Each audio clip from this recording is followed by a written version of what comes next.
Railway కోడూరులోని బొప్పాయి రైతులకు CITU రైతు సంఘాలు తెలియజేయడమనగా ఈరోజు కోడూరు నియోజకవర్గంలోని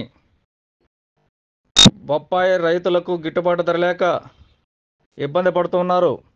16 రూపాయలు ఉన్న ధరని 10 రూపాయలకు తగ్గించారు. అదేవిధంగా సేటులు, మధ్య దళాలు కుమ్మక్కై సిండికేట్ అయి ఈరోజు ధర తగ్గించేశారు.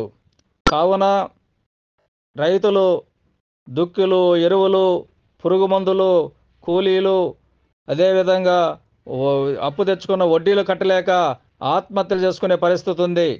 కావున రైతులందరం కూడా ఐక్యం కావాల్సిన అవసరం ఉంది.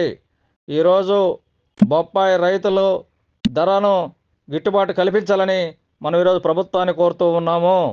అదేవిధంగా పక్కన ఉన్నటువంటి పీలేరు ప్రాంతంలో 25 రూపాయలు కేజీ అమ్ముతున్నారు.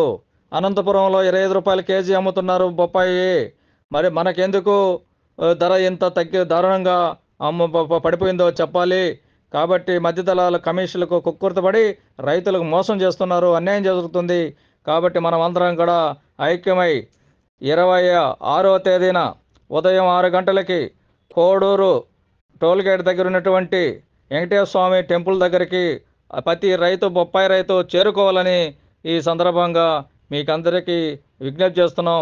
ఇదే అందరూ ఆహ్వానంగా భావించి మీరందరూ రావాలి.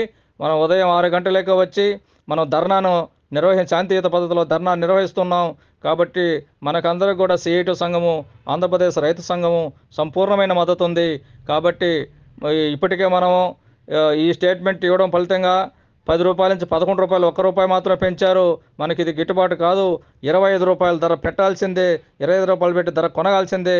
కాబట్టి మనము కాయ కుళ్ళిపోతుందనో చెడిపోతుందని కాకుండా మనం అందరం కూడా ఐక్యమై ధర్నాకు అందరూ కదిలి రావాలని ఆ రోజు 26వ తేదీన ధర్నాలో మనం ఏం చేయాలనేది నిర్ణయించుకుంటాం. కాబట్టి ప్రతి బొప్పాయి రైతు ఈ ఉద్యమంలో కలిసి రావాలని, ఆందోళనలో ధర్నాలో కలిసి రావాలని ప్రభుత్వం దృష్టికి తీసుకుపోవడానికి మనకి ఇది మంచి అవకాశం. కాబట్టి మీరు అందరూ రావాలని కోరుతున్నాం. ఇట్లు సిఐటియు, ఆంధ్రప్రదేశ్ రైతు సంఘం.